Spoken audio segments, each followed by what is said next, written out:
Hello everyone, selamat berjumpa kembali dalam seri The Repairer of the Breach. Di bagian pertama, kita belajar bahwa the times and laws yang dirubah Roma adalah the appointed time untuk memelihara hari Sabat hari ke-7 dan hari-hari feast tahunan. Dan Roma juga merubah hukum keempat dari 10 hukum dari hari Sabat hari ke-7 menjadi hari Minggu hari pertama. Institusi-institusi ilahi yang perlu di-restore di akhir zaman adalah hari Sabat dan the Feast of the Lord, khususnya waktu-waktunya yang Tuhan sudah tetapkan, yang telah dirubah oleh the man of sin. Sekarang saya mau transisi dari bagian video pertama ke video kedua dengan membahas kembali Keluaran 20 ayat 8, yaitu ingat hari Sabat untuk memelihara kekudusannya dan hubungannya dengan keeping the Feast of the Lord. Di buku Kerinduan Segala Zaman dikatakan, kita tidak bisa memelihara kekudusan hari Sabat kecuali kita sendiri kudus. Dengan kata lain, hanya orang yang holy atau yang kudus yang bisa memelihara kekudusan hari Sabat. Pertanyaannya, bagaimana manusia yang tidak holy menjadi holy agar manusia bisa memelihara kekudusan hari Sabat? Di kutipan buku Patriarchs and Prophets dikatakan, agar manusia menjadi holy. Dan kita tahu hanya orang-orang yang holy yang dapat keep the Sabbath day holy. Tuhan telah menetapkan feast tahunan untuk dipelihara agar kita menjadi holy man unto God, agar kita menjadi orang-orang yang kudus bagi Tuhan. Di bagian kedua ini, saya mau fokus bagaimana kita bisa menjadi orang-orang yang holy dengan kita memelihara feast tahunan yang Tuhan sudah tetapkan untuk kita pelihara. Dengan sangat jelas kita bisa lihat di sini bahwa feast tahunan ini tidak dipakukan ke kayu salib bersama-sama dengan the ceremonial law. Di Review and Herald dikatakan, tanpa kekudusan tidak seorang pun dapat melihat Tuhan. Tanpa kemurnian hidup mustahil bagi kita untuk di-fitted dan dipersiapkan untuk tinggal bersama malaikat-malaikat yang kudus atau yang holy dan tanpa dosa. Tanpa kekudusan dan kemurnian hidup, kita tidak akan masuk pintu gerbang emas kota di surga. Kita sudah baca bahwa Tuhan yang sudah menetapkan feast tahunan ini bagi kita untuk kita cultivate attribute perfect love, karena hanya yang mengasihi Tuhan yang akan memelihara hukum-hukumnya. Dengan kata lain, hanya yang mengasihi Tuhan yang tidak akan berdosa. Dan melalui feast tahunan inilah Tuhan mempersiapkan gerejanya di bumi untuk menjadi fit untuk masuk pintu gerbang surga nanti. Ingat hari Sabat sama dengan jangan lupa feast tahunan yang Tuhan sudah tetapkan untuk kebaikan manusia. Yohanes menulis, diberkatilah mereka yang memelihara hukum-hukum Tuhan, karena mereka boleh masuk melalui pintu gerbang kota di surga nanti. Jadi pertanyaannya, bagaimana saya bisa memelihara hukum-hukum Tuhan? Bagaimana saya bisa memelihara hukum keempat yang adalah jantung 10 hukum moral Tuhan? Saya hanya bisa memelihara hari Sabat hari ke-7 kalau saya mengasihi Tuhan. Dan untuk mengasihi Tuhan, yaitu memiliki atribut perfect love, Tuhan sudah tetapkan feast tahunan untuk kita pelihara. If you love me, katanya, keep my commandments. Hanya yang mengasihi Tuhan yang dapat memelihara hukum-hukumnya. Di buku Spirit of Prophecy Volume 2 dikatakan, kasih dan kebaikan melahirkan kasih dan kebaikan. Dengan kata lain, kasih terhadap Tuhan hanyalah hasil dari Tuhan mengasihi manusia berdosa. Manusia tidak bisa mengasihi Tuhan kalau Tuhan tidak pernah mengasihi manusia berdosa. Sebaliknya, manusia hanya dapat mengasihi Tuhan dan memelihara hukum-hukumnya karena Tuhan sudah terlebih dahulu mengasihi manusia berdosa. Pertanyaannya, melalui cara apa Tuhan mengungkapkan kasih-Nya terhadap manusia berdosa? Bapa mengungkapkan kasih-Nya kepada manusia berdosa dengan memberikan anaknya untuk mati kematian orang berdosa. Artinya, kematian Tuhan Yesus sebagai pengganti kematian orang berdosa adalah pengungkapan kasih Bapa terhadap manusia berdosa. Manusia hanya dapat memiliki karakter perfect love melalui pengungkapan karakter perfect love Bapa yang dapat dilihat dan dimengerti di dalam anaknya, khususnya di kayu salib Calvary. Jadi pertanyaannya, apakah attribute perfect love ini dapat di-cultivate waktu gerejanya di bumi memelihara feast-feast tahunan? Apakah yang membuat kita fit untuk melakukan di surga nanti, kita perlu untuk melakukan di sini sekarang? Dengan kita memelihara feast-feast tahunan yang Tuhan sendiri telah tetapkan untuk kebaikan kita? Hanya yang holy yang akan fit untuk masuk pintu gerbang surga nanti. Karena hanya yang holy yang akan memelihara hukum Tuhan, termasuk hukum keempat, yaitu ingat hari Sabat agar kamu memelihara kekudusan. Dan hanya yang memiliki attribute perfect love di bumi yang fit untuk assemble di surga nanti di hadapan tahta Bapa dan Domba. Di surga nanti, kita akan worship God at the appointed time, pada waktu-waktu yang sudah ditetapkan. Sebagaimana kita sekarang di bumi memuja dan worship pencipta dan penebus kita at the appointed time yang sama. Tuhan mengajarkan kita untuk assemble di sini sekarang, agar kita nanti di sana assemble di hadapan tahta Bapa dan Domba. Kata assemble adalah salah satu definisi dari kata the feast. Waktu kita assemble di sini dengan memelihara feast tahunan at the appointed time untuk membina attribute perfect love, kita juga akan assemble di surga nanti at the appointed time yang sama. Dan hanya dengan kita melakukan apa yang Tuhan sudah tetapkan untuk kita lakukan di sinilah alasannya mengapa kita juga akan melakukannya di sana nanti. Itu sebabnya mengapa Rasul Paulus mengatakan, let us keep the feast. Marilah kita memelihara the feast, waktu kita assemble atau gather together untuk makan dan minum. Yang mana makan dan minum adalah lambang dari tubuh dan darah Kristus yang dipersembahkan di kayu salib penghinaan itu. Kata the feast yang digunakan Rasul Paulus di 1 Korintus 5 ayat 8 adalah kata the Lord's Supper yang digunakan Miss White dalam kutipannya di Kerinduan Segala Zaman halaman 656. Karena Miss White di dalam kutipannya mengutip tulisan Rasul Paulus di 1 Korintus 5 yang mana Rasul Paulus mengatakan let us keep the feast dan Miss White menggunakan the Lord's Supper. Jadi waktu kita gather together untuk merayakan the Lord's Supper, kita sebenarnya sedang merayakan the feast.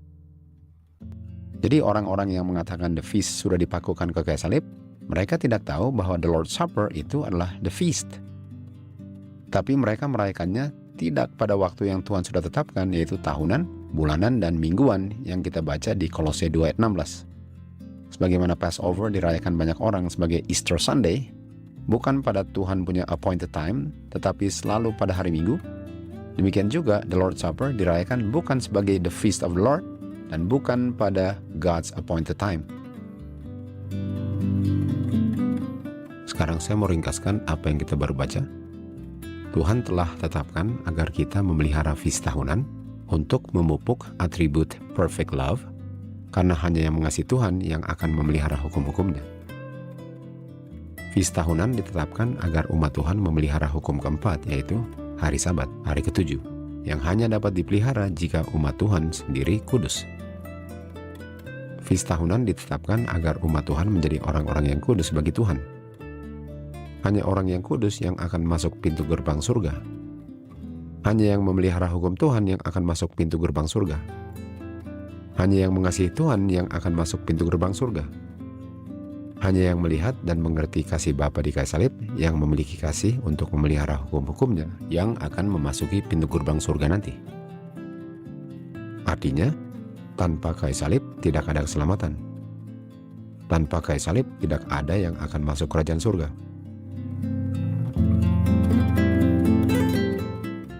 Jadi pertanyaannya, apa hubungannya antara kayu salib Kristus dengan feast tahunan ini?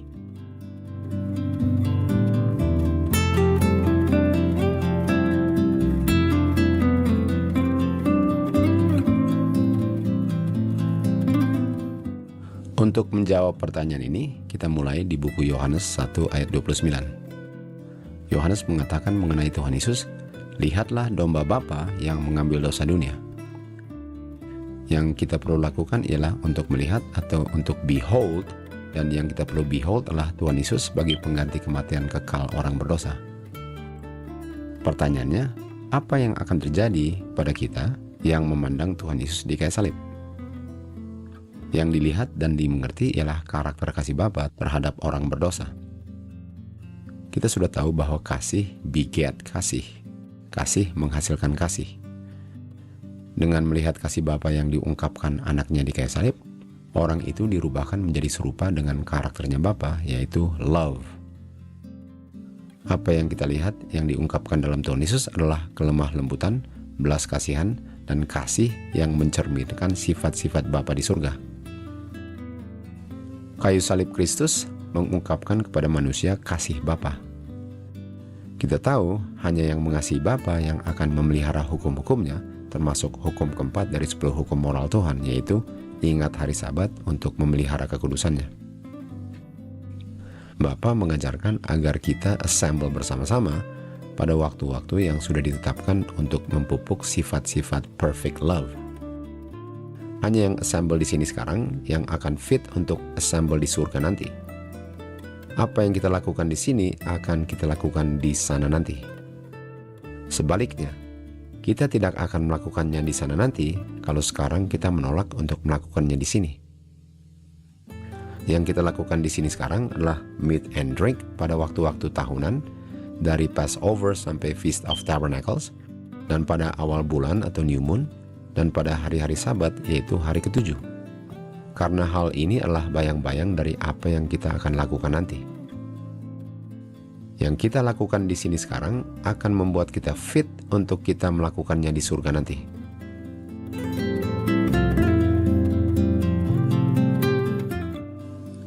Jadi kita bisa mengerti sekarang mengapa feast tahunan ditetapkan Tuhan untuk dipelihara. Agar gerejanya memelihara hukum keempat dengan sempurna, karena hanya yang kudus yang akan dengan sempurna memelihara hukum keempat moral Tuhan, yaitu hari Sabat hari ke-7. Hanya yang holy yang akan memelihara hari Sabat yang holy. Dan agar gerejanya menjadi holy, feast tahunan ditetapkan untuk dipelihara agar gerejanya menjadi holy man bagi Tuhan. Jadi sangat jelas mengapa setan tidak mau umat Tuhan melihat pentingnya feast tahunan ini untuk dipelihara gereja Kristus di bumi.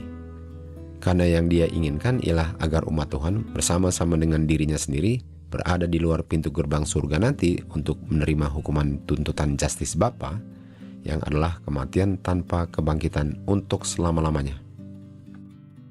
Manusia hanya dapat memelihara hari Sabat yang kudus jika manusia sendiri kudus. Dan untuk menjadi kudus, Tuhan telah menetapkan feast tahunan ini untuk dipelihara agar umat Tuhan menjadi holy man unto God. Ingat feast tahunan agar kamu tidak melupakan bahwa hanya orang-orang yang holy yang akan masuk pintu gerbang surga nanti. Bagi mereka yang hidup sebelum kayu salib, Tuhan menetapkan sistem korban-korban dan persembahan agar melalui services ini orang berdosa dapat melihat dan mengerti korban sesungguhnya, yaitu kematian Kristus di kayu salib. Karena Kristus belum disalibkan ke kayu salib bagi mereka yang hidup sebelum kayu salib, Tuhan menetapkan the ceremony law agar mereka dapat melihat kasih Bapa kepada orang berdosa melalui korban-korban persembahan yang mereka persembahkan. Banyak orang Yahudi dibutakan mata pengertian mereka oleh dosa dan keangkuhan dosa, sehingga mereka tidak bisa melihat dan mengerti kasih Bapa di kayu salib waktu mereka memelihara the ceremony law ini. Sehingga waktu Kristus datang ke bumi, mereka tidak mengenalnya.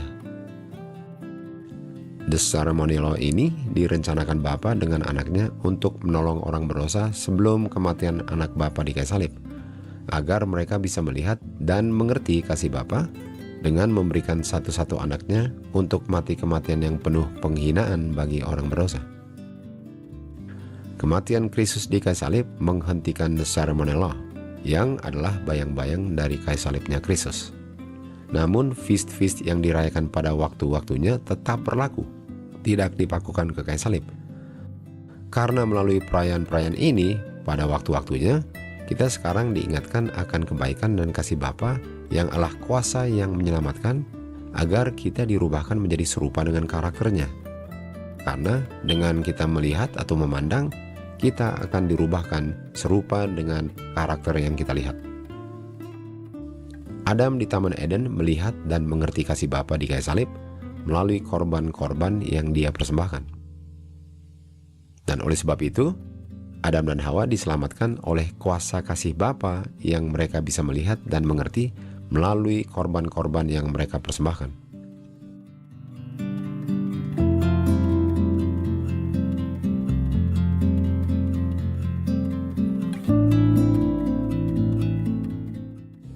Kuasa kayu salib adalah Injil yang dikabarkan kepada Adam di Taman Eden.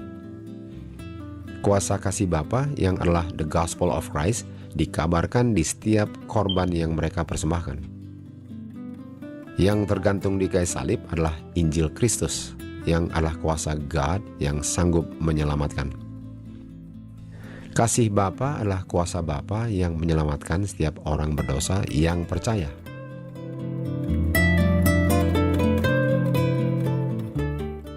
Kuasa kasih Bapa ini dapat dilihat dan dimengerti pada waktu-waktu yang Tuhan sudah tetapkan melalui korban-korban persembahan yang mereka persembahkan atau the ceremony law. Dengan kata lain, waktu mereka memelihara the feast of the Lord pada tahunan, bulanan, dan mingguan, disitulah mereka bisa melihat dan mengerti kasih Bapa. Dan kita tahu yang melihat dan mengerti dan menerima dirubahkan karakter mereka menjadi serupa dengan karakter Bapa. Sekarang kuasa kasih Bapa itu kita bisa lihat tanpa mempersembahkan korban-korban persembahan. Korban-korban yang mereka dulu persembahkan digantikan dengan meat and drink. Tetapi feastnya atau the appointed time masih berlaku karena kita masih perlu untuk melihat kasih Bapa, walaupun kita tidak perlu melihatnya melalui korban-korban yang mereka persembahkan.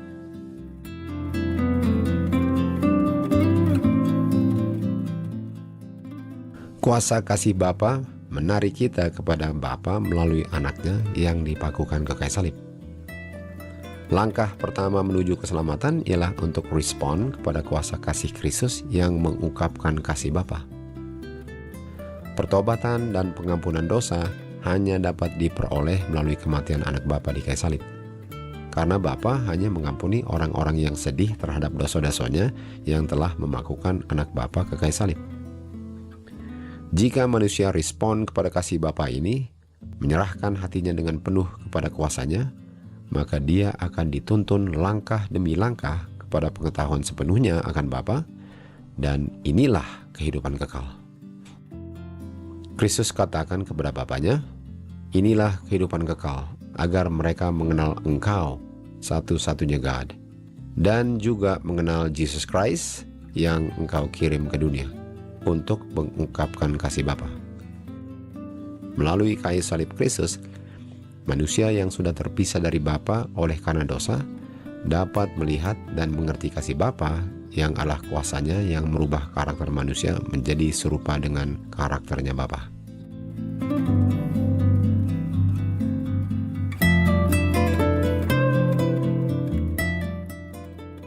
Di buku Zakaria dikatakan, mintalah kepada Tuhan hujan pada waktu hujan. Artinya hujan diberikan pada waktunya atau at the appointed time. God is a God of order. Dalam segala hal, Tuhan selalu tertib dan teratur. Sekarang mari kita lihat kapan dan di mana Tuhan memberikan hujan berkat kepada gerejanya. Di Testimonies to Ministers dikatakan, kita perlu untuk meningkatkan setiap kesempatan untuk menempatkan diri kita dalam saluran berkat. Pertanyaannya, apa dan di mana saluran berkat ini? Kristus katakan, di mana 2 atau 3 orang berkumpul bersama di dalam namaku, di situ aku akan hadir melalui rohku. Contohnya, pertemuan-pertemuan umat Tuhan seperti di camp meetings, the assemblies of the home church, dan setiap kesempatan di mana ada pekerjaan personal bagi jiwa-jiwa, disitulah Tuhan punya kesempatan yang Dia tetapkan untuk memberikan hujan awal dan hujan akhir.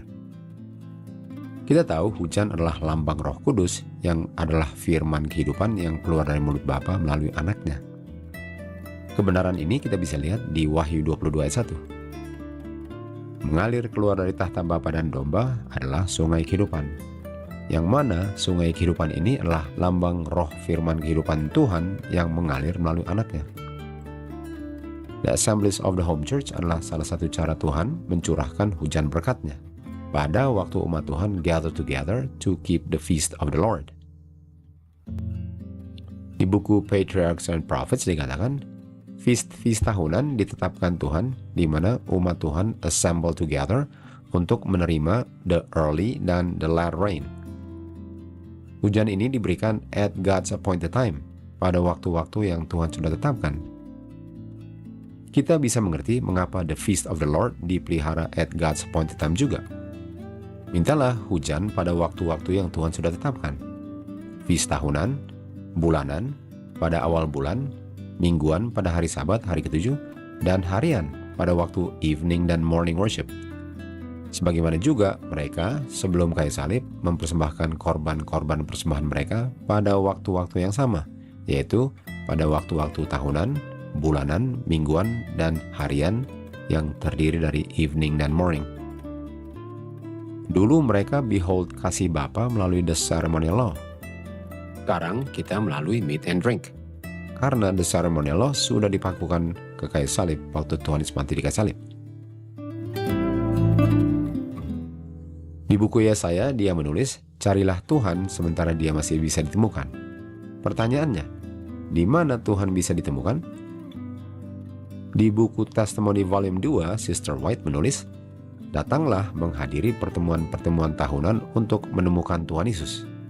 Artinya, kita bisa menemukan Tuhan Yesus di pertemuan-pertemuan tahunan ini. Tuhan Yesus melalui rohnya yang dilambangkan oleh hujan awal dan hujan akhir dapat ditemukan at the feast. Tuhan Yesus akan datang to the feast. Artinya, untuk mencari Tuhan, kita bisa menemukannya di pertemuan-pertemuan feast tahunan.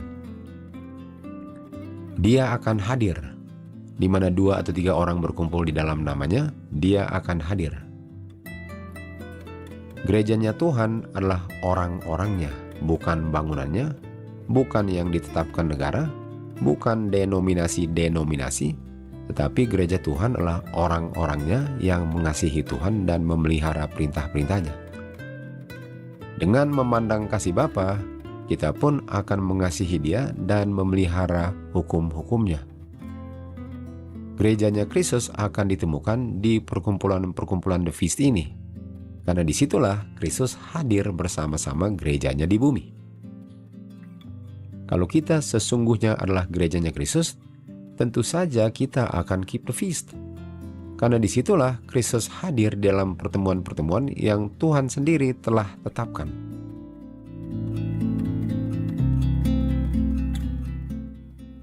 Amos mengatakan, akan tiba saatnya di mana akan ada masa kelangkangan atau masa kesukaran. Bukan untuk makanan ataupun air minum jasmani, tetapi akan mendengar dan mengerti firman Tuhan. Seperti di zaman Nuh, roh Tuhan ditarik dari bumi. Demikian juga di akhir zaman sebelum Tuhan Yesus datang, akan ada waktunya pengertian akan kebenaran firman Tuhan tidak dapat ditemukan lagi. Walaupun mereka mencarinya dari laut ke laut dan dari utara ke timur, namun mereka tidak akan menemukannya. Dan pada saat itu, banyak orang akan pingsan karena kehausan firman roh kebenaran Tuhan yang dilambangkan hujan. Di pertemuan-pertemuan feast ini, hujan akan dicurahkan kepada yang mencarinya dengan segenap hatinya. Oleh sebab itu, marilah kita cari sebelum terlambat, sementara masih bisa ditemukan.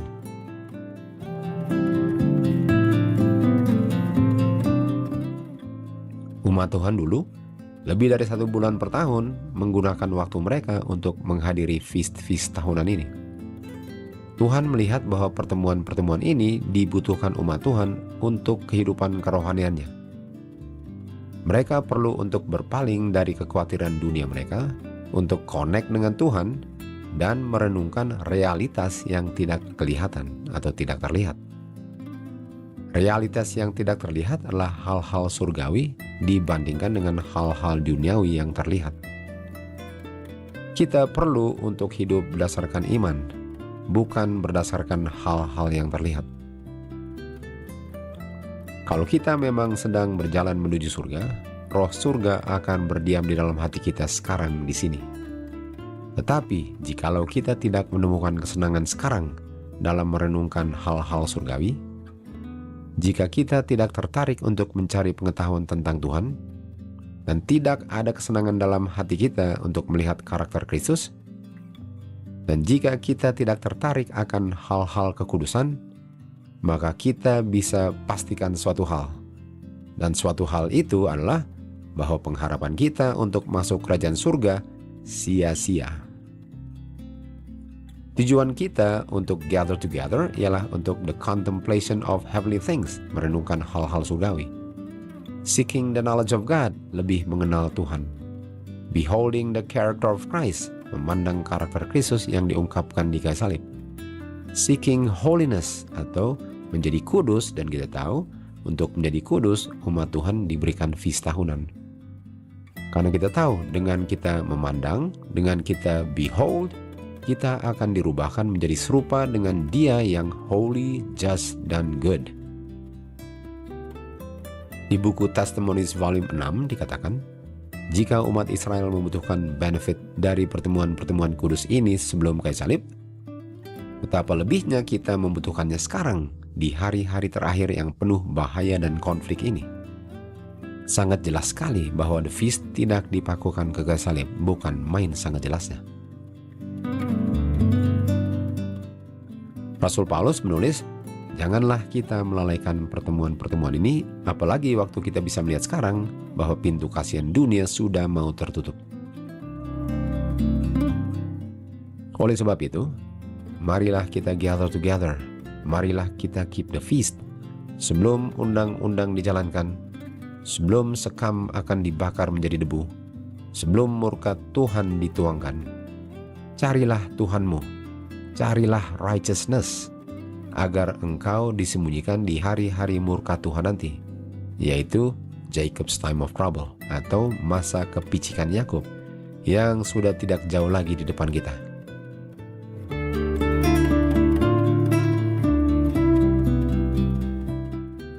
Sister White menulis di Review Herald, dia katakan, baiklah bagi kita untuk mengadakan a Feast of Tabernacle. Kapan?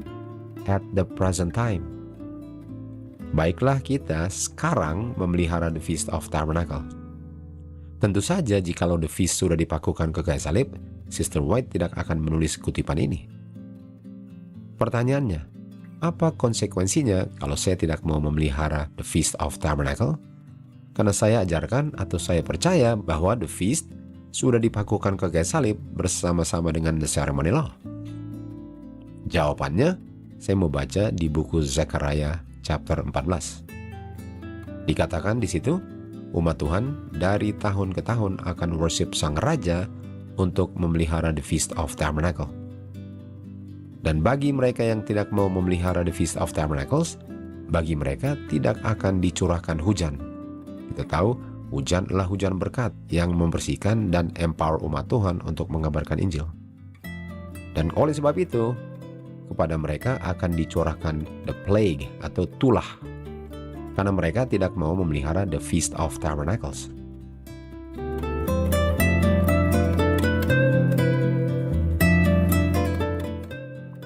Tidak seorang pun akan menerima meterai Tuhan sementara karakter mereka kedapatan satu cacat noda dosa. Sekaranglah waktunya untuk dibersihkan oleh air hujan firman kebenaran ini. Barulah kita akan dihujani hujan akhir, bukan untuk membersihkan lagi, tapi untuk empower gerejanya untuk mengumandangkan pekabaran malaikat ketiga dengan suara yang nyaring, sebagaimana murid-murid dulu pada hari Pentecost.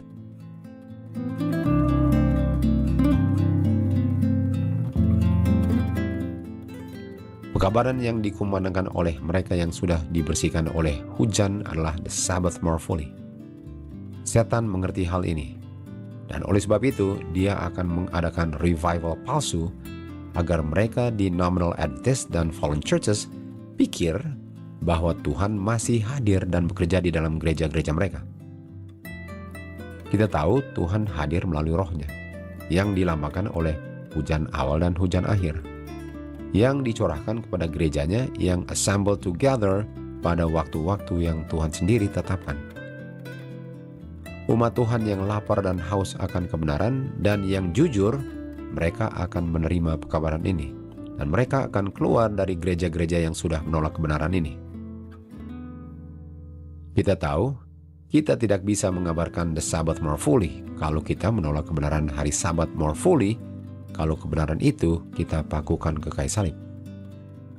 Hal ini saya mau tekankan. Hanya yang jujur yang akan melihat kebenaran ini dan akan menerimanya. Karena hanya yang jujurlah yang dengan jujur mencari kebenaran sampai dia menemukannya.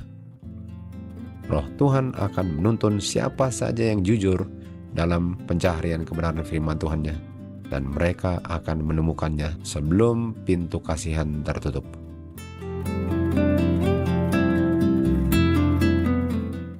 Jadi kesimpulannya, the feast tidak dipakukan ke kayu salib, sebagaimana hari Sabat hari ke-7 tidak dipakukan ke kayu salib. Karena yang dipakukan ke kayu salib hanyalah the ceremony law. Dan oleh sebab itu, let us keep the feast. Karena apa yang kita lakukan di sini sekarang akan kita lakukan nanti di surga, di hadapan tahta Bapa dan Domba forever and ever. To God be the glory.